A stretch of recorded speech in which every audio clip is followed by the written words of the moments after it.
Hello, Azure. Welcome to Love and Money Secrets TV. And I'm so happy and excited to have you on today, my fellow friend and gem and genius mystic healer. I wore this specially for you because you're my fellow mystic. And I know you have a special thing with t-shirts that we'll talk about at the end that everyone can participate in. So first of all, I want to make sure we can hear you. Speak up. Good evening. Good evening. There's that wonderful, rich baritone voice. Thank you for having me. I'm so happy and excited to be able to share with everyone your story. And I must say, in the Dr. Joe community, you are a prolific individual who I don't know of any human being of the thousands of Dr. Joe students that I know that takes better notes than you do. You are amazing at your recapitulating 7 days worth of content in these incredibly detailed notes. So I want to thank you because that has been extremely helpful to all of us because, as you know, they don't let us record anything. And so to have notes like that is, to me, a treasure. So thank you. I want to thank you for that as well. Okay. Absolute pleasure. Thank you so much. Yeah. So before we dive in deep and we, share your body and mind transformation and what has happened as a direct result of your applying the principles that Dr. Joe teaches us, tell us, where are you originally from and where did you grow up? And do you come from a large family or a little family? Tell us a little bit about your background and then how you came to find Dr. Joe. What brought you to Dr. Joe? Oh, absolutely. My background is it's a long story. Childhood divorce. I was born in the Middle East, in Israel. I moved to Canada when I was 11. And then I moved to DC, Washington, DC when I was 16. So marriages along the way. My mom was married 4 times. My father is remarried. He has, so I've have some steps and this and that. So I kind of grew up as an only brother, like only one sibling. I have an older brother, 2 years older. So we kind of grew up together, but overall I'm the middle of 9 if you count everybody. So it's kind of a interesting conundrum. Am I from a big family or from a small family? Because a little bit of both. Yeah, a little bit of both. So I learned, I used to eat slowly and speak fast. And now I guess I don't eat as much. So the speed doesn't matter as much. I'm already grown.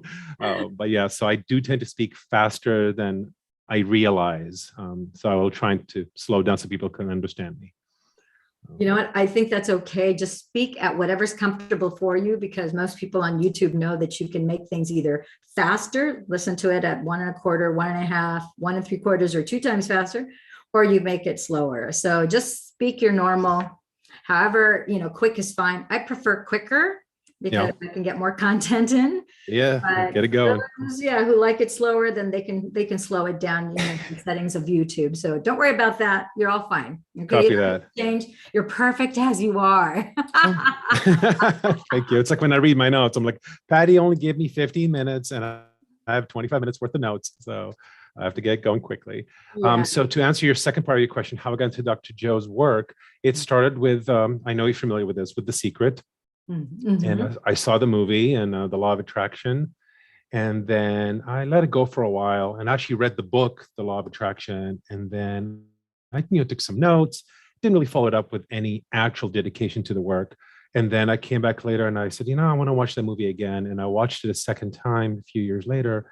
And I really connected with Bob Proctor, with just the way he communicated. I said, I like this guy. I resonate with him. I like his teaching style. I'm going to follow him up. And then, I looked at the good old Google and I found out that there's a Proctor Gallagher Institute and that, that's what he does for a living. And I was really excited about that. And I found that there was a paradigm shift seminar in Los Angeles that following weekend. And I said, well, too short notice to go, but I can go online. And for $150, I got to, watch the entire weekend worth of content. Fast forward to signing up for his 24-week program, which is taught through consultants. And I found an international consultant. She is a beautiful, beautiful woman, speaks multiple languages every single day, multiple countries, husbands from a different continent, just a whole beautiful long stories there too. And, following up with her, I went through the program and I made progress, but something was missing. Something just wasn't there. And she said, why don't you come live with me for a month? I said, okay. And this is a Romanian person living in Germany, speaking Italian to a Korean husband. Wow. Very, very global, very international. Yeah. So I said, this should be fun. So I said, okay. Yes, so I moved in with them for a month, and we went for hikes in the woods 3 times a week. We would meditate out there. It was just amazing, glorious stuff. And I started seeing visualizations, and I'm not a very visual person in my meditations yet, but this is just silent meditation in the woods. And I saw myself. And I said, wait, what's happening here? And I realized one is my present past self and one is my present future self handing off the responsibilities. And my past self and my future self just look at each other, and the future self said, thank you for getting him this far. I'll take it from here, kind of thing. And I knew that I was on some journey that just beginning. And then nothing much happened for a while, but I came back 2 months later for a second month. And that's when we stumbled on Dr. Joe, because I was YouTubing people who taught the same lessons as Bob Proctor. I said, let me hear a different voice. And I got into Eric Ho and Aaron Dowdy, and just, click on the link. And I'm like, who is this Joe guy? Oh, So I went downstairs to my friend and I said, we have a new hobby. And we started watching all the testimonials every night for hours at a time. Yeah. And then we bought the progressive and advanced workshops and did them multiple times, just continuously just start watching them. And we just got hooked. Her husband has Parkinson's, and we said we want to find any which way to help him, but he doesn't speak English. So we try to translate and explain what was happening, and he loved the music and stuff. And all 3 of us are just really deep into the work now. So that's how I got started. And that was just about 2 years ago. Wow. Okay. So this is so awesome, because I love the fact that, first of all, you were open to the unexpected to the point that you were willing to travel to another country. You came originally from Israel, then you went to Canada, then you came to the States, and now you get this open invitation to go to Romania and to be, taught and to be out in nature. And so you're out there doing these meditations multiple times a week. I love the fact that you were doing it outside, because one of the things that just earlier today, I was thinking, I'm like, you know what, I should do a video on my YouTube channel about how to get free electrons from the earth, which, as you know, from doing Dr. Joe's work, every single advanced event, we always go out by the beach. Usually we're at a location where there's either the beach 8 out of 10 times, and the other 2 out of 10 times it's by a lake. If it's like in Denver, we're, by a lake instead of by the beach. But he has us outside in the sun and then on grass or on sand, because we're getting free electrons, because we're light bodies, right? And so we're getting that energy, which is why we have more profound experiences as opposed to being behind a computer, because his events, as you and I both know, are 12, 14-hour days from 4 o'clock in the morning till about 8:30 at night. And then depending on, the day and so forth, then you go to dinner. And then at 10 o'clock at night, oftentimes you need to be back in bed in your hotel room, because you're going to turn on the closed circuit TV to have him put you down, for another meditation and put you into sleep. And then you got to be back up the other day. So the bottom line is, that's so incredible that, that you had that experience where you're out in nature. And you thought you weren't a visual person, but obviously you are, because you would have not seen you had 2 things. You were visual, but you were also intuitive enough to recognize your past self and then your future self. I can't imagine how mind-blowing that must have been to go, what? Wait a minute. It's like, what's going on here? I'm seeing as real as anything can be, but I've got 2 me's. So you were very tuned in to be aware what was really before you and not freak out. Yeah, the not freaking out was probably the most magical part for me. Though I was just like, ooh, instead of so I was just kind of curious more than afraid. So that was a fun experiment to go through, just to know that when the situation arises, I'm more curious than I am frightful. So I'm looking forward to more experiences. So then what happened next? What was your first Dr. Joe event that you went to? The first one that I signed up for was Spain in March 2020. I didn't make it there. It got postponed and pushed, et cetera, et cetera.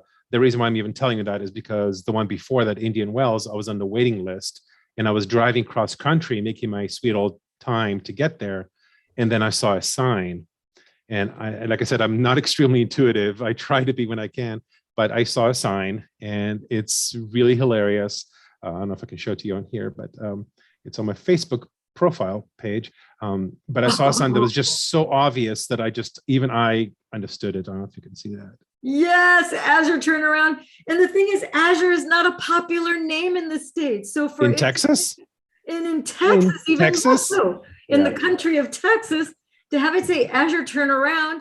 Okay, so what, you must have gotten goosebumps, or tell us what happened. What did you feel? I was shocked. What went through your head? Yeah.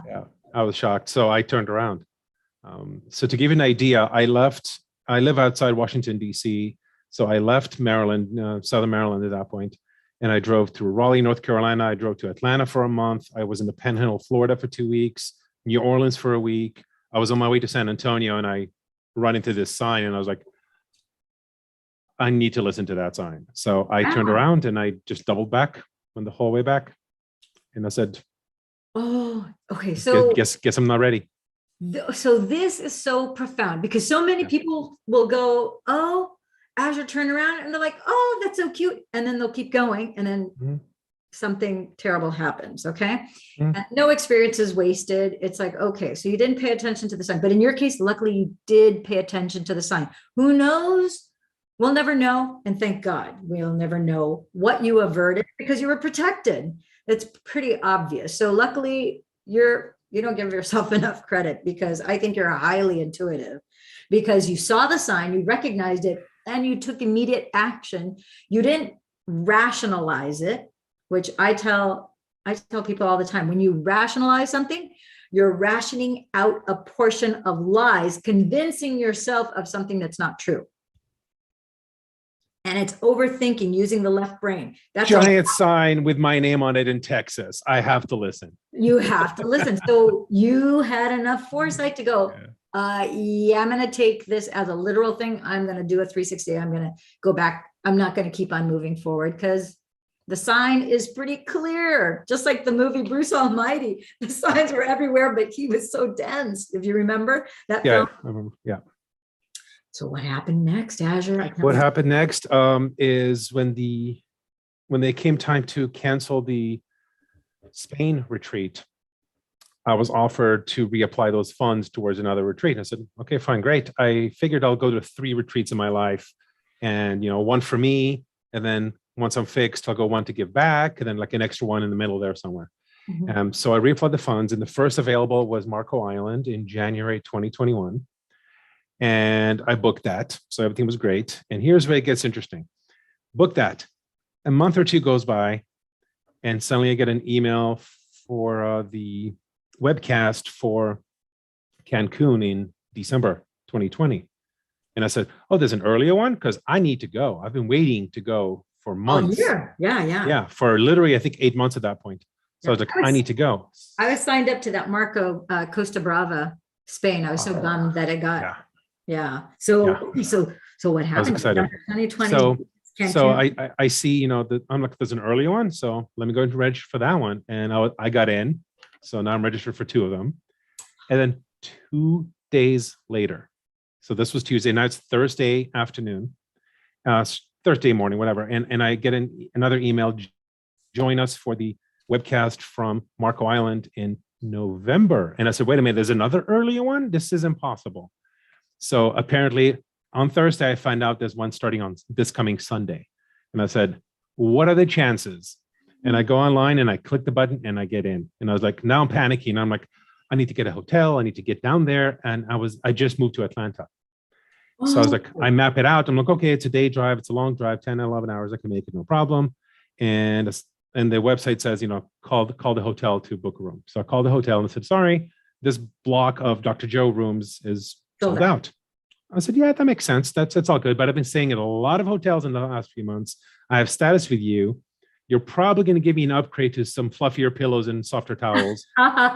Is that room available? And you're like, yeah. I said, well, can I get that for the Dr. Joe rate, which I would have paid in the first place? And I said, yeah. So I go, cool. So Thursday, everything sorted out. By Saturday, I was in the car. Sunday, I was at my first event.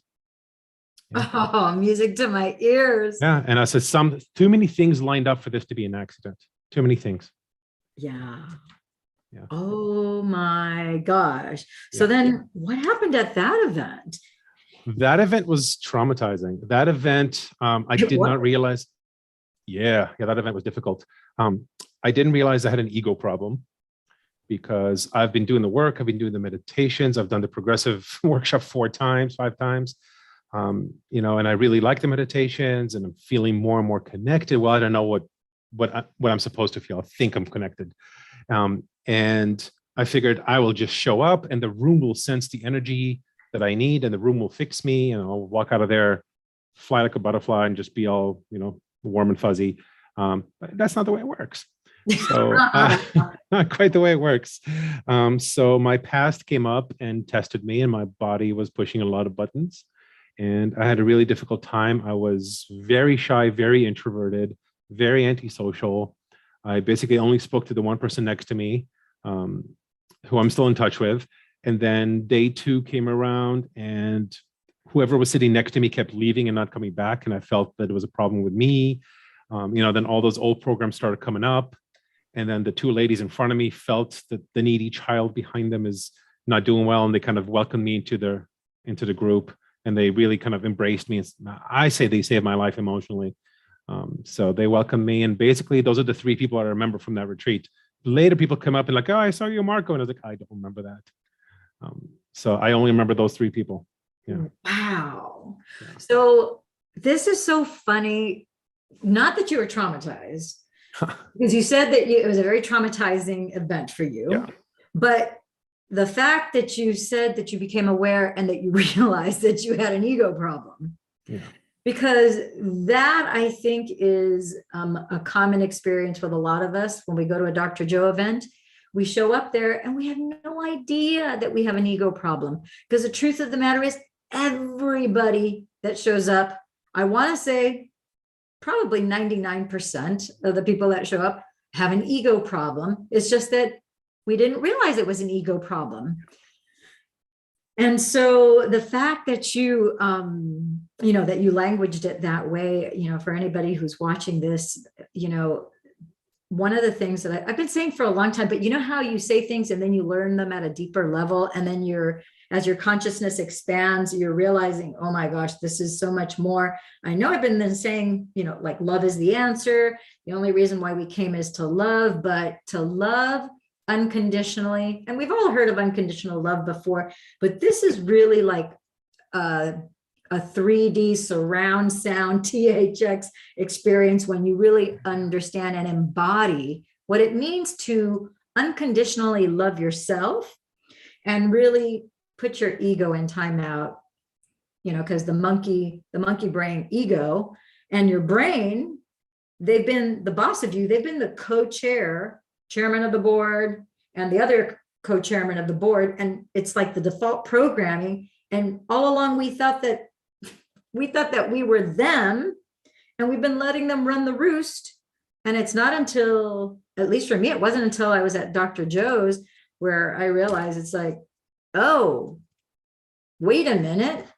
This is like totally wrong. And now the way he languages it, you're able to identify the ego so much easier than anybody else I've ever heard language it. So now it's like, oh, any negative thought, any unloving thought, feeling, or emotion that you have that you think it's yourself thinking, but it's not, it's your ego.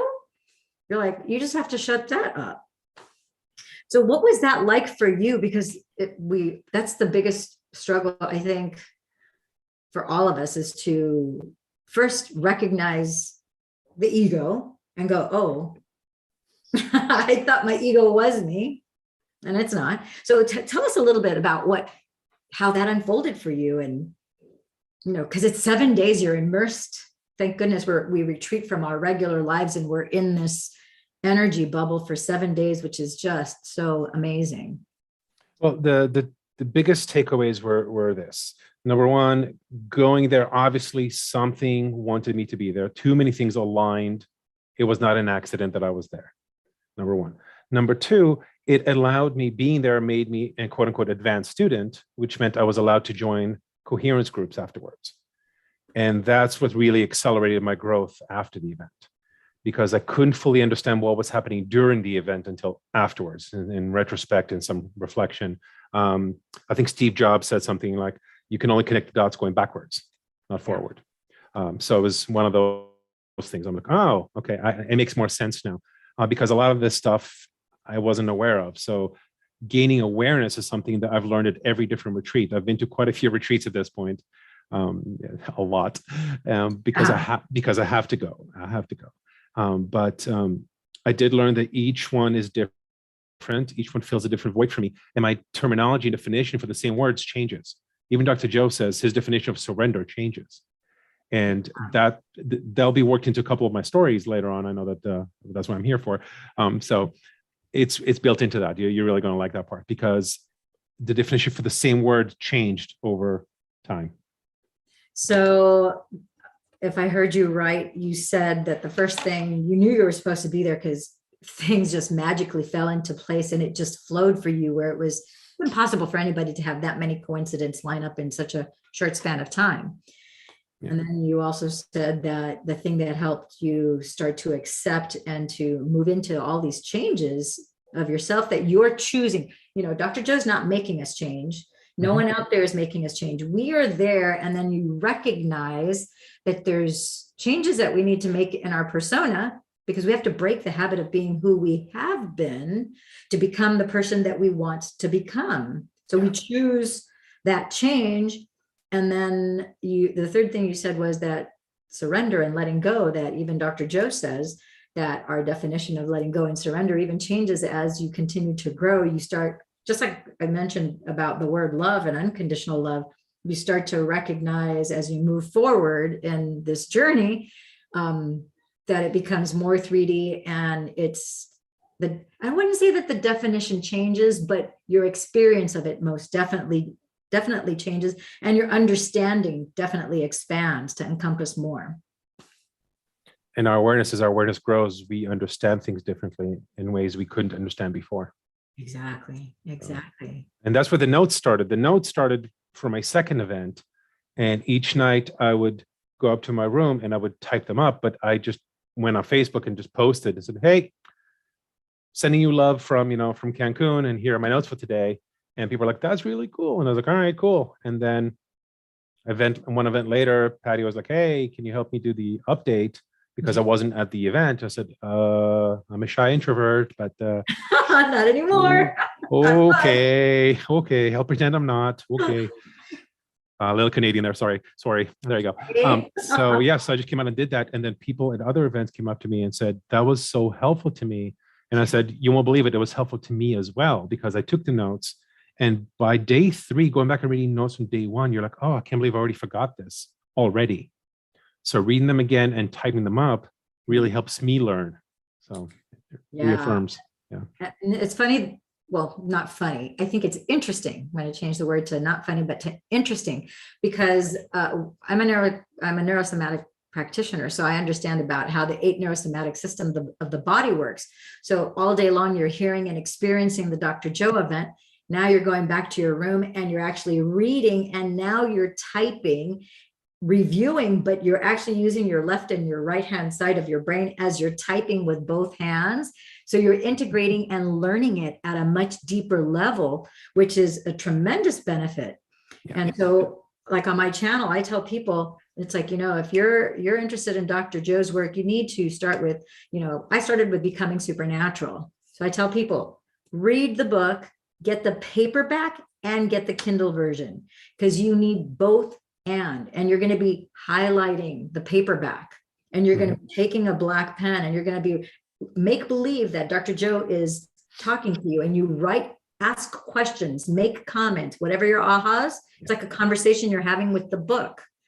And then you're going to, in the morning, as you're getting ready, you're going to listen to the Kindle so that you hear auditorily the Kindle speaking to you. And now you go on to my channel and do the read, review, and apply, where I teach it classroom style. Now you're seeing the video, hearing the video, following along, but you're using multiple senses so that you can integrate and not just hear, but listen and integrate and know the information at a much deeper level, so that you can actually apply it and retain a greater percentage of it. And you were instinctively doing that already. Well, add to that, trying to read my handwriting because I was writing really quickly during the event. So you also have some problem solving and puzzles and yeah. Oh my gosh. Yeah. Wow. Art appreciation, if you will. Yeah. So then what happened next as you continued So on? what happened next, the Cancun event, which is my second event. This is December 2020. In between the first and second events, I joined CoHeal International, and I started joining every session I could. This is a Facebook group. I know you're aware, but just in case some of you listeners aren't. I'm there too. Yeah, so Get notes. yeah, CoHeal International on Facebook. And I started joining, meditations and healings and breath work. And suddenly my heart burst open in the middle of one of the healings. It was my first time. I didn't know what was happening. I'm just sitting there and said, I'm looking at my Fitbit and my heart rate is 20 points, 25 points higher than it should be. And it stayed there for about 20 minutes. And I said, oh, this is interesting. So now I'm going to try and focus and learn to do this. And I thought this was the goal. And so again, yeah, I know that smile. Yeah, we learned later that that's not even the work hasn't begun yet. Yeah, but rookie. It's tremendous progress, though. Yeah, that's a big leap for people who don't know. That's a huge leap, because a lot of people, you go your entire life and you never experience that. Yeah, and and I thought, I'm like, oh, I made it. So I said, okay, and I'm going to my second event. My only goal is to keep my heart open. That's it. That's my goal. I'm expecting nothing. I'm going to show up and do whatever I need to do. But now there are less surprises. Now I know what walking meditation is. I know what a pineal gland meditation is. Got it. Cool. Keep my heart open. And when we do the walking meditations, I've had a lot of physical injuries, a lot of mental and emotional, lots of stuff. But the physical injuries, the walking meditations hurt me. Standing for 15 minutes hurts me. So I have to adjust and shift. So you can't really focus as deeply as you could if you were comfortable. Yeah. And suddenly, I think it was either walking meditation number 4 or number 6. I'm not sure. I'm just standing there and I turned to walk and my chronic knee pain of 25 years disappeared. Just poof. I didn't ask for it. I'm just there doing the work. I got to do another meditation. That's no problem. Let's just do it.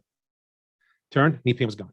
And I was shocked. It felt like I had these neoprene braces just removed. So suddenly the knees felt cool and it was just weird. And I felt suddenly like the old football player I used to be. And I felt so much strength and power. And I started walking with so much confidence. And I felt like everybody in front of me just knew to get out of my way. I'm looking at the horizon. I got this 1,000-yard stare going. I'm walking with power, and the seas were just kind of parting in front of me. And people basically got the message, either get on board, because I'm going this way. So get on board, get out of the way, or you're going to get run over. And I wasn't looking to hit anybody. I'm just saying that was the energy. And everybody just moved out of the way. And this was amazing. So fast forward to the end, we lay down to let the body absorb everything. And I'm already picturing myself on stage, giving testimonial. Dr. Joe sorry, he's shorter. Dr. Joe. High five. Yeah, exactly. Or high five.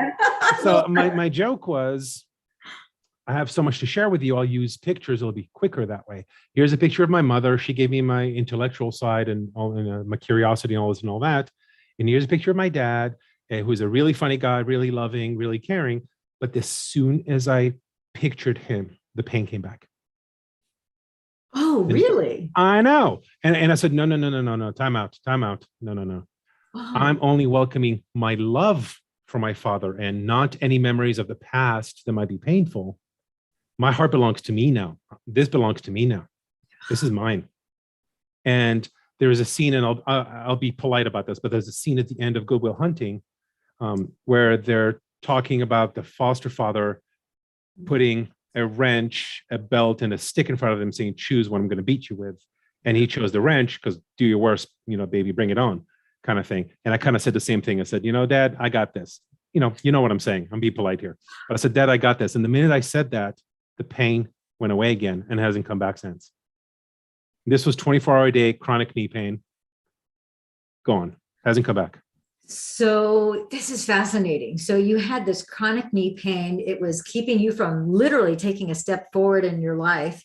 You literally pushed through that and got to this Dr. Joe event, made these, you knew that you were going to do changes, but they're, from my perspective, you made these quantum massive changes. Yeah. And again, I know you keep saying, which I'm going to encourage you not to say, but I'm going to say you were very intuitive because you were very tuned in. You were very tapped in. You had enough of that word of knowledge that you were willing to accept and embrace, that didn't elude you. So that's what I'm saying. You cannot have that level of knowingness if you're not intuitive. And so you immediately, that's amazing, that you saw the image of your father and immediately the pain came back. And then you knew instinctively how to take your power back, saying, no, this open heart that I have now, this is mine. It's not anybody else's. I mean, who thinks like that? It doesn't matter. The point is it came to you and you embodied it. You received it. You let go to it. That's like huge, Azure. And what was amazing is after that, went to breakfast, shower, go back inside. And I spoke to another genius and I said, this just happened. And then I said, I don't remember the last time I told my dad I loved him. Mind you, I've always loved my dad. There was never a time I did not love my dad. I've always loved my dad. Mm-hmm. He was not my abuser. That was somebody else. Yeah. He just knew about it, but it wasn't him. Yeah. And I said to him, yeah, I don't remember. You know what? I don't remember ever telling him that. And he says, well, tell him now. And my dad just got WhatsApp a few weeks before. So I grabbed my phone, WhatsApp my dad. Hey, Dad, I don't remember the last time I told you this, but I love you. And I turned off my phone, went inside. Come out of the meditation, turn my phone on, and it says, you won't believe this, but I love you too. Oh. That's it. No baggage, no drama, just I love you, I love you. Beautiful. Okay, so this is like so incredible because I think, anybody who is watching this, whether you're watching this live or if you're watching this later, it doesn't matter. There's no such thing as time. You're watching this because you've been asking and now you are receiving a sign. And this is a sign to you that if you haven't said for any length of time, if you haven't said to your mother or to your father, I love you, now would probably be a good time to do that. The second thing I want to address is that you talked about your abuser and you made it clear that your abuser was not your father, but your father was aware of your abuser. So oftentimes people have people in their lives who are abusive to them. But I think the less talked about thing, not only in Dr. Joe's work and Dr. Joe's circles, but I think just as a general, like in humanity, is that oftentimes the worst abusers that we have is ourselves. Because there are voices that when you don't know that your ego is not you, you allow the voices of those abusers, which is really just you abusing yourself now because they're not there in physical form. And so sometimes we ourselves can be the most critical, the most unloving, the most unforgiving, the most judgmental, and that which we cannot give ourselves, we cannot give to another. And Dr. Joe talks about you have to love yourself. Whatever's in the past is in the past. Let it all go. Forgive it. So whether it's another person, but if it's yourself because you did whatever, or someone did something and now you're taking on that voice and you're your own worst inner critic, say, you know what? Yeah, I've been guilty of this in the past, but this moment right here, right now, no more. Any unloving, any critical, judgmental, any abusive, anything that's not just absolutely, you are awesome, you are loving, you are just incredible. Anything short of that is like, nope, I'm not going to allow that anymore. Yeah. And I find that right now I'm sitting with my knees bent, which I couldn't do for 25 years. For more than 2 or 3 minutes, I would have to straighten my legs to let the pressure out. And I still have to do the injuries are still there. I'm still working on healing those. But, so the injuries are still there. So I still have to do that just way less frequently. And sometimes I would feel the pressure building up, and I would literally just say to myself, that's the old me. That's the old me. That pain, that's the old me. And then I'll be able to sit for another 10, 15 minutes easily. Yeah. So just you're bringing the awareness to like recognizing the pain. You're not denying the pain. You're going, oh, that's just the old me. Nope. Change. Yeah. We can go a lot longer. Yep. It doesn't hurt yet. We can go a lot longer. Yeah. So you're the master of your body. Your body. I want to sit like this. I want to sit like this. Yeah. Yeah. That's how I want to sit. Oh my gosh. This is like amazing.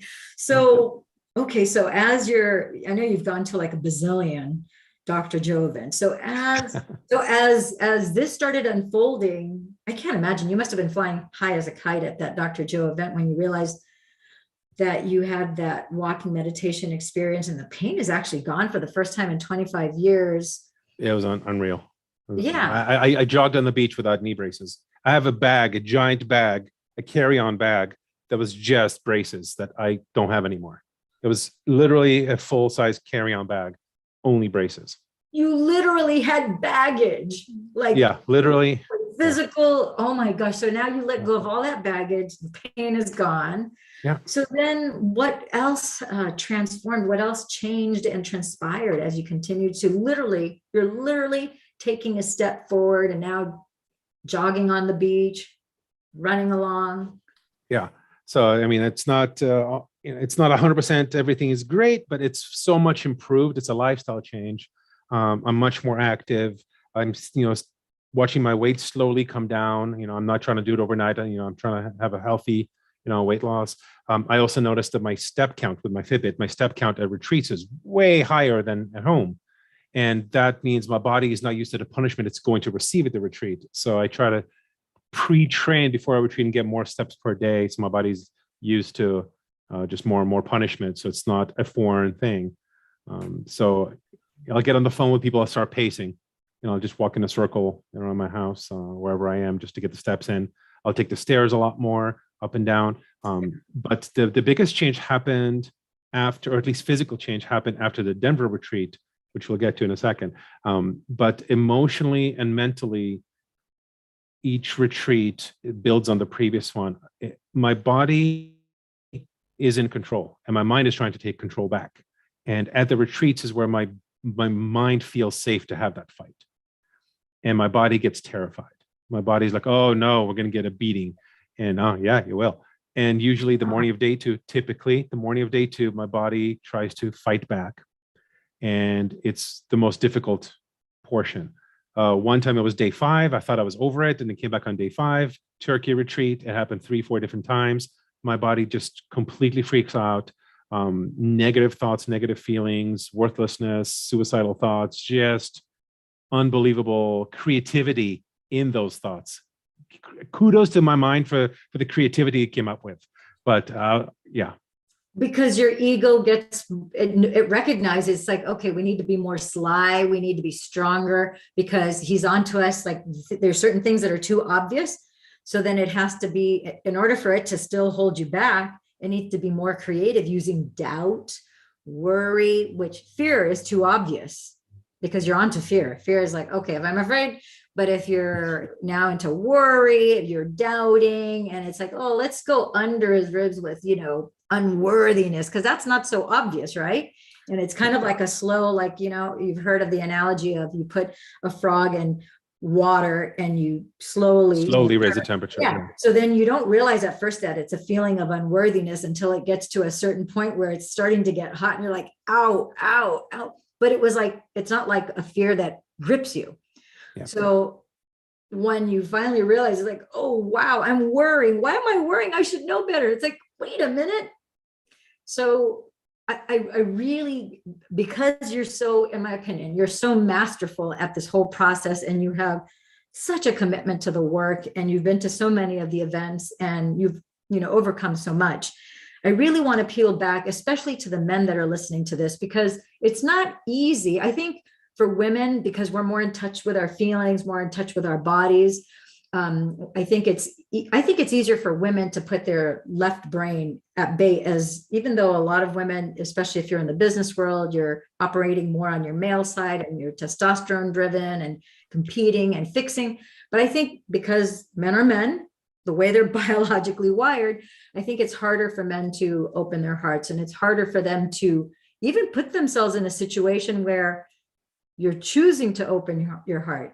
You're choosing to deal with emotions. I mean, speaking of scary, that's got to be petrifying for a man, to have to deal with that thing called emotions and dredge up those ugly feelings that, you know, it's like in the dark recesses that you don't even want to, you know, admit to yourself, let alone be in a giant room with 1,000 or 1,500 other strangers. And now you're like, you know what, whatever it takes, I'm going to get this done. So can you talk a little bit about that and share maybe one or two things that you think would have helped you had you heard from a guy like yourself? Maybe they're checking this out on YouTube going, it's like, you know what, I really got to make a change. I really need to heal these things. It's like, I'm sick and tired of being sick and tired. What would you tell Azure of before that was looking to check this out and wanting to, what were like key distinctions that made all the difference in the world for you? The key distinctions are, I have a slight engineering background, and the danger with that is you build a button and it does something. You press the button and here something happens. In this work, certainty doesn't really exist. We're dealing with the unknown, and everybody's on their own journey. So it's really difficult to enter something with so many unknowns because you're expecting, I'll take 3 classes and I'll be healed. No. Work that way. Yeah. No, that doesn't work that way. You have to commit to doing the work. And what does that mean? That means showing up. That means doing it when you don't want to. That means me doing walking meditations on a beach, crying because it hurts me. And I said, I'm going to keep going. And then my body says, I don't want to do this. And I said, too bad. We're going to do it. And then it makes me go that way. And I go, no, we're going to go this way. Then we start fighting. Then we do it in place. Whatever it is, I'm committing to doing this meditation. So I'm going to show up and do it. You know, Bob Proctor said, doing what you do got you to where you are today. If you're not happy with that, try it my way. But you have to try it his way. You have to listen to what he tells you to do. Otherwise, you're not really trying it his way. You're trying it your way or your version of his way.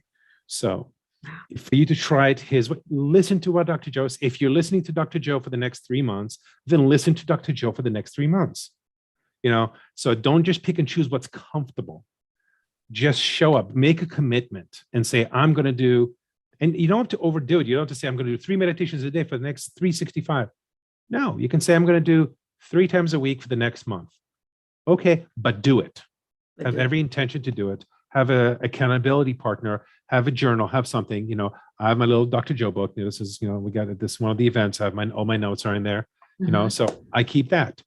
I also have a journal that I don't always write in. You know, I cut myself some slack, but Dr. Joe says it doesn't matter how many times you stop, it's how many times you start. So there's always tomorrow, and tomorrow start with another meditation, you know, just like with the breath work. I'm going there. Yeah. But you know, a lot of us resist it. You know, a lot of us in Dr. Joe world don't enjoy it, and we don't want to do it. So before we get to that, I'll finish answering your question on the male perspective.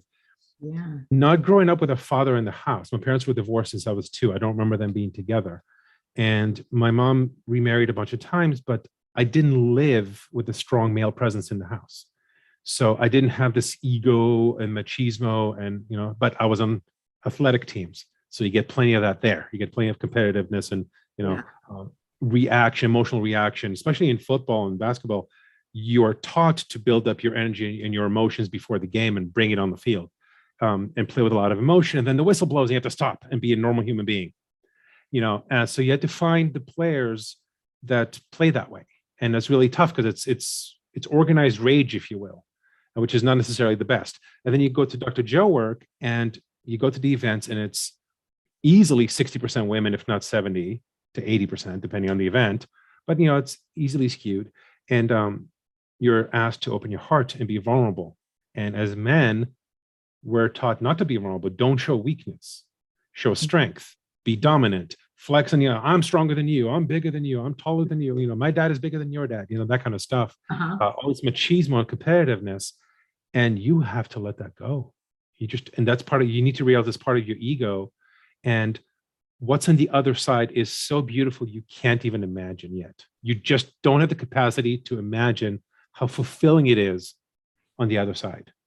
To actually feel contentment, to actually feel love for another person that doesn't know you and will never get to know you, and to just do something altruistic for somebody else. And if that means that I need to cry for 20 minutes in front of a bunch of strange men that I don't know and possibly heal a child or another person, I'm going to do that. Yeah. You know, I'm going to do that. So I gotta tell you, the words that pop into my head as I hear you share this is you are like the special forces agent of Dr. Joe, because so many times I've listened to YouTube interviews where, you know, there's different agents, whether they're a Navy SEAL or whatever the special forces of the military, and that same mental resolve and its willpower with an unwavering commitment to, it's like, you don't care what it's going to take, how painful it's going to be for your body, how difficult it's going to be, how vulnerable, what anybody else thinks, doesn't matter. You're choosing to put yourself in this environment. It's if I have to cry, I'm going to cry. If it's going to hurt my body, it's going to hurt my body, whatever it takes. But this, you have a commitment to that. And I got to tell you, Azure, in order for a man, any man to do that, you have to have an incredible amount of masculinity and intestinal fortitude to pull that off and not back out, because that takes an unbelievable amount of courage. And so it's the man who says, you know, if it's too tough for you, it's just right for me. I don't want 99% of the results of 99% of the other men, of 99% of human beings on this planet. I want the top 1% results of what the top 1%ers get. And if this is the path and this is what I need to do, I got to be man enough to face the unexpected, so be it. And so to me, it wasn't a masculine, feminine thing. To me, it was, you're here to do the work. What you've done in the past is what got you here. Do you want more of the same? Yeah. Oh, you don't like what that tastes like? Okay, well, do this. You know, and if my body doesn't want to walk in that direction, well, we're not leaving the beach. We'll walk in this direction. You know what I'm here to do this. I came here to do this work.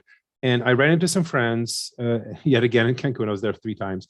So I have lots of Cancun stories. I bet. You know, and a beautiful friend of mine, we're sitting down having dinner, and one of our other friends walks by with a to-go container. And we said to her, hey, do you want to sit down?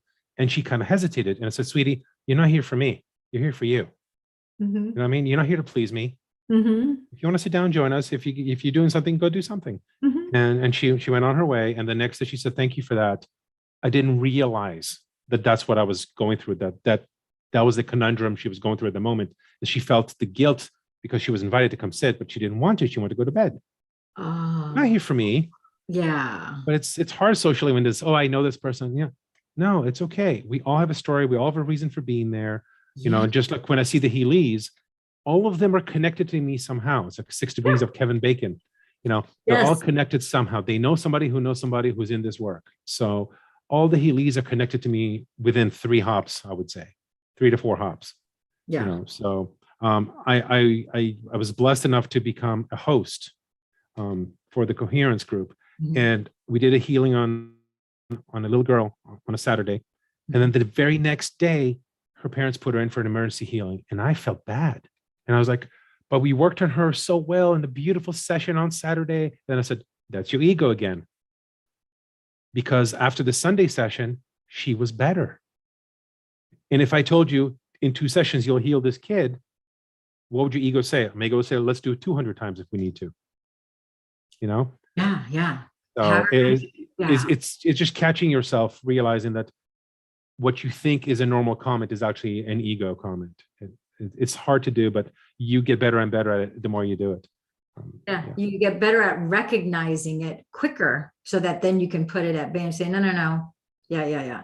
So, wow. So that's pretty remarkable. But you know what? I love what you're saying too about the coherence healings that we do, that every single person, you're connected to every single one of them, because inevitably somebody that you know put in that person's name for a coherence healing. That person said, yeah, I want a coherence healing. And then someone's saying, okay, in the group, yeah, let's go ahead and let's book this person, yada, yada. Yeah. So yeah, until you begin to do these coherence healings where you now know the formula and you start to apply it, it really is. We have, like, in the Dr. Joe events, of course, we feel this incredible amount of love with, it's kind of hard to explain until you've been to an event, but you literally love every human being that's in that room, whether it's 1,000, 1,300, 1,500. Turkey was what, 2,000 people or 2,200 people, if I'm not mistaken. That Turkey event was actually small. The progressive in Moscow was, I think, 1,750. Turkey, I think, was 12, 1,300. 12, 1,300. Okay, so I think I was thinking about the Russia event was like, yeah, that was huge. That was a huge event. Yeah. That's, I think, the biggest event they've had so far. But the thing is, you genuinely feel love. It's like when you're out and about, and whether it's whoever you're sitting next to, the coffee break, sitting down at lunch, you have this genuine love for these, and like, it's a hug fest. Everyone's hugging and kissing everybody, but it's like a genuine, it's not like there's no pretense. There's no faking it. It's like inevitable, where you're just loving all these human beings. And when we come together to do these coherence healings, we really do love these people, and we're loving them into wellness. And like Dr. Joe has said, and I've been recently talking more about this on Facebook as well as on this channel. It's like, if people can hate like a complete stranger for no apparent reason, then I can absolutely love and adore you for no apparent, well, it's like, you can't really say for no apparent reason. You know, in our case, we're both Dr. Joe students, but I can love other human beings that I don't even know. The reason being is because they're humans. So instead of choosing to hate a stranger, I'm choosing to love a stranger. And this is not as out of the ordinary as we would think. It's obviously commonplace within this community of, I don't know how many Dr. Joe. I know in the Leaving the Monastery, we have like 20,000 people, but there's probably about 100,000 people with the different Dr. Joe groups, that are, and probably even more than that, that are in this state of being. Because that's really what it is. It's a choice to be in this state of being and say, nope, I'm not going to do the way the average person does. I don't care what your politics are. I don't care what you believe about healthcare. I don't care about religion. We don't care about any of that stuff. This is really all about, we're all human beings. It's all about love. Yeah, that's even more the advanced follow-ups, the AFUs. That's even more so because the week-long events, you have a mixture of new students who are just checking it out. The advanced follow-ups, there's the people who decided to stay in the work. So you're starting from a common denominator of we love each other, we love this work, we think very similarly. So it's very easy to find things in common. And it's basically a big family reunion. Well, you don't love all your cousins the same. So stick to the ones you like more than less of the ones you like less. That's all. But, you know, we're all here for a reason. Everybody spent a lot of money and time and, you know, whatever, commute to get there. So everybody's here for a reason. So I'm going to respect that I may not know that person's story. I don't ask people their story usually. They'll tell me when they want to tell me, if they want to tell me, you know, and we just start from today and hey, tell me more about what future are you building? That's far more interesting to me. You know, I do sometimes am curious about people's past just so I can find points to connect with them and just understand them better. But when you talk to them about their future and their eyes light up and they're energetic and they're talking and it's just easy to find common things to like about each other. And then when it comes to the healings, I have triggers for me that open my heart. I have images that I hold in my heart that make me feel loved. And when I feel loved, I feel safe and then my heart is more open. And then if I do that and I serve at the same time, my ego physically leaves the room. So if I'm hosting and my job is to keep the healies in a certain state and to bring the healers and the healies together, my ego leaves the room. My ego physically leaves the room. I go to a different place. My voice changes. People told me I joined the session. I didn't know who was hosting. Then I saw that it was you. I sound like a jazz DJ announcing a golf tournament or something. Like I'm very calm. I'm usually half crying, you know, and I don't care who's there. You know, I've done sessions, you know, because we're here to serve. If you're here to make fun of me because I'm crying, then you're missing the point of why we're here, you know. So, well, no, and the thing is, no one's looking at anybody. You don't have time to be looking at anybody because you're immediately going into that deep, relaxed state. You're doing, whether you have your eyes closed or your eyes open, you're in a different state of being. So you can't even look at yourself, let alone look at anybody else. You're kind of in a different a different state of being. It's like a different We're in a boat. We're in a boat, and the minute we all start rowing together, it just becomes a beautiful ride. Yeah. So yeah, very, very, very, very, very true. Mm. So what else do you want to share? We're coming up here on the hour. I want to make sure we have time. I want you to share about. I got two things. Yeah. Yeah. So that's a big thing because that affects a lot of people. Yeah. So the two things I wanted to squeeze in, one is what happened to me in Denver in July. And then the other thing is the t-shirt. So in July in Denver, we did a walking meditation, and there's no beach, and it's a road. And so we stand, we walk, we stand again. And I stood off the road in very firm dirt, and I'm standing there, and at some point I could feel that my knees, my ankles, and my back were hurting, and the pain was building and building. And I said to myself, okay, I'm just going to move my right leg inwards by an inch or two, just to change, the balance. And and my leg wouldn't move. I go, okay, I'll move the left one. And that one wouldn't move. And I go, okay, I know I'm strong enough to move them. I know there's nothing in the way. I can lift them and move them. And I know that I can open my eyes and look, and I know there's nothing there. So why do my legs not want to move? Well, maybe I'm supposed to stand like this. Well, this hurts. Well, maybe I'm supposed to feel this pain. And I said, okay, well, fine. And that was my surrender. I said, fine. I wasn't asking for it. I said, fine, whatever. And I just surrendered into it. And it built up for about 15, 20 seconds. And by 30 seconds, it dissipated and went away. And I no longer walk with a limp. And my right ankle has been healed. And I go up and down the stairs like a normal person now. And it took my body some time to readjust, because now I'm standing straight. So my hips and my back, and it took several weeks to adjust because it started hurting. But yeah. So wow. So that's another healing. Yeah, again, I wasn't asking for it. I came into this work for other reasons, not physical reasons. Mm-hmm. And a second physical healing happened, and it hasn't come back since. Yeah. Wow. That's so I think that is such a critical thing, like, to highlight for people, because I think if you come open and receptive, because the divine, that energy that made you, that created the body, it knows anything and everything, even things that you're not even aware of, it's aware of, it knows. So if you just come with an open heart, you're open and receptive, that whatever is going to be healed, physical, emotional, spiritual, financial, relational, any category, doesn't matter. You're just completely wholly in and willing to accept whatever is for your highest good, then I think that's when all the magic really happens. I got to tell you, when I first came to Dr. Joe's work, it was June of 2019, and I had been hit by a bus. I had been just finishing a 16-mile bike ride, had a traumatic brain injury, neck injury, back injury. I was in a lot of pain, leg injury. And yet when I showed up that first day, I had the same attitude. It's like, okay, yeah, I would love to get rid of the neck, all the pain, brain fog, blurry vision, everything I'd like to get. But it's like, whatever it is that needs to be healed in any way, because obviously I had PTSD, plus I had been through a divorce, which also, exacerbated, it's like, wow, PTSD on top of PTSD, which I didn't know could show up on a brain scan, but it did show up on the brain scan. And so I think the fact that I was open to heal whatever, and then I cried all 7 days. It's like, oh my gosh, I could not stop crying. I came back from the Dr. Joe event. I had healed several things, and I could not stop crying. It's an emotional release. Yeah, let out. Yeah, it really, really, really was. So, but also the squeaky wheel can also mask another wheel. So I had all this depression I was dealing with. I didn't even think I could also have anxiety at the same time. But I did. So you don't know what you don't know. You don't know what you don't know. Yeah, that's the awareness part I started talking about earlier.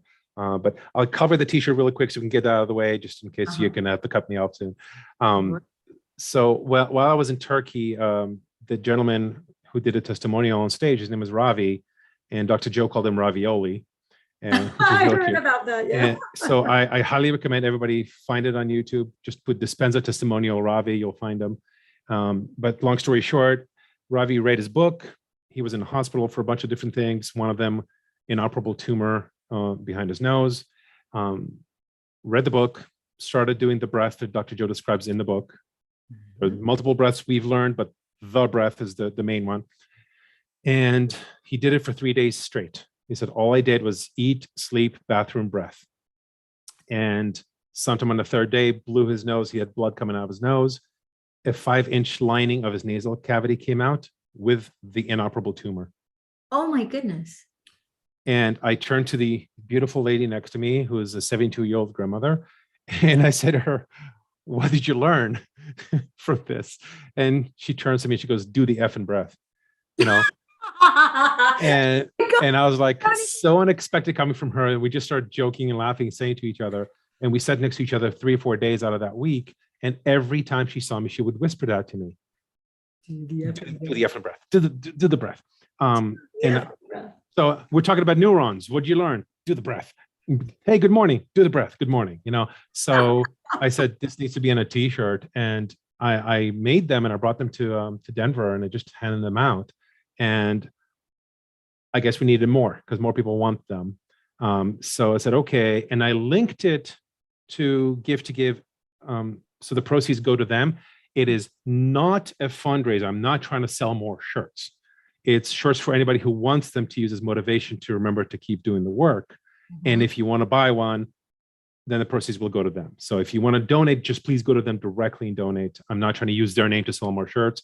I do not benefit from the shirts at all, other than wearing one, which I'm wearing, which I'll show you. Stand up, please. Yeah. So do the effing breath. Do the effing breath. Do the effing breath. So I love that. I was going to say, let's make sure that we articulate this clearly. It's do the effing breath. Yes. Because the breath is the key to the whole thing. That's a remote control to your brain. It is the key. Yeah. I'm going to buy one and I'm going to actually buy a few to give away as Christmas presents. I'm going to put that seed out there because I think what a fun t-shirt. Can you imagine what a conversation piece every time you wear a shirt like that? People are like, do the effing breath. What the heck is that all about? You know, what is, I'm sure people, I'm sure it incites some interesting looks and some interesting conversations. Yeah, especially at events, you can tell who is in our conference and who's at a different conference. Because our conference, they love, they're like, oh, I love that shirt. So because I have the shirt, I remind that to myself. And I committed coming out of the last event that 3 times a week, I'm going to do 30 minutes of the breath. And not only have I been doing that, I've done it for the last 3 days in a row. So now I'm doing it consecutive days. And it's getting better. And I would highly recommend people to do it for at least half an hour because it takes the stress away of getting it just right on any one breath. You have another one coming, you can sit one out. It's not about being perfect, it's just about doing it. A little bit every day. You know what? I'm so glad that that we're talking about the breath because I think that's, I feel like I'm a scratch record always talking about the breath myself. I have a walking meditation group of Dr. Joe students that are here in Orange County. And yesterday, as we were out doing our walking meditation at the beach here in Huntington, we were talking about the breath. And I was telling Rumi, one of the gals, I was saying, one of the things that I do is 100% of the time that I hear Dr. Joe talk, whether he's addressing, how once a month he'll come on and he'll talk to us, or if I'm listening to his YouTube video, or when I'm at the events, the 7 days that I'm at the event, from the first talk, when we do the meditations till the end of the day, the whole time as I listen to him, I'm doing the breath because I put myself into a meditative state doing the breath. So I'm practicing the breath, but I also do it because I've commanded my brain to retain all of this information without my having to put any additional effort. So that's why I'm using the breath in meditation to absorb all of that because I am not writing anything down. So I'm in essence practicing the breath. The only time I'm not practicing the breath is when we have our breaks for coffee, tea and all that. And then when we go out to eat, I don't do it during that. But anytime we're in the ballroom or we're out receiving his instruction. And I'm like, I never thought to share that with anyone until, like I said, yesterday, I started telling Rumi and she's like, that's a great idea. I go, yeah, just condition yourself that every time you listen to Dr. Joe videos, anytime he's addressing us on leaving the monastery, just start practicing the breath. And every time you get in your car, the only thing is, like, I will say this caveat about the car, because what's happened to me is my body is so conditioned to have my mind leave the body when I do that. You can't allow that to fully happen when you're driving. Right. And so it happens like right at the beginning. So as I start to practice in the car, I have to say out loud, no. It's like, I got to be fully aware and present. I can't leave my body right now because I'm driving my car. and then I stop practicing it. But I still, every time I get in my car, I still begin to practice it as I'm driving. And then as soon as that happens, I stop it. But it's just showing your body gets more conditioned because of, it's just, it goes, oh, we know what she's doing. She wants to leave. And I'm like, yep. But I'm still in control. Like, nope, we're not going anywhere. Nope. I'm staying right here, present. I'm not leaving my body. I'm going to stay right here, right now. I'm not operating heavy, machinery, because people, you're making it part of your daily activities so that you're not having to stop just to do the breath now. Because people go, well, how do you find so much time? Well, this is how I'm doing it. So you start to integrate it into everything you do. And that way you get all that much more practice, and then it becomes more automatic. Yeah, just a small little habit. So I'm not as proficient as you are yet, but just me starting to say, this is important. And I can make it a habit. So when I go to unlock the door to leave, do a little breath. When you press the elevator button, do a little breath. Just incorporate little things. You don't have to be 45 minutes, 3 times a day. I condition my body that the generous present moment meditation is a 4-hour nap. So on my long road trips, I drive a lot. On my road trips, I'll pull over to a rest area. I'll pull off the road, throw on the meditation. It's 30 minutes of spoken word, half an hour of music. As long as I hear the 30 minutes of spoken word, it's a 4-hour nap. I'm refreshed. I'm ready to keep going. Wow. That's a great, So that's a nice anchor that you've tied in there. Yeah. I've conditioned because I would go do it in the woods. I would just go do it in, semi-reclined, and, it was always relaxing. And the whole point of it is to be present. So every time your mind strays off, I need to wash my car, bring it back. I forgot my shopping list, bring it back. I need a present for this birthday, bring it back. You just bring it back constantly. And then when you're just there relaxed, you're relaxed.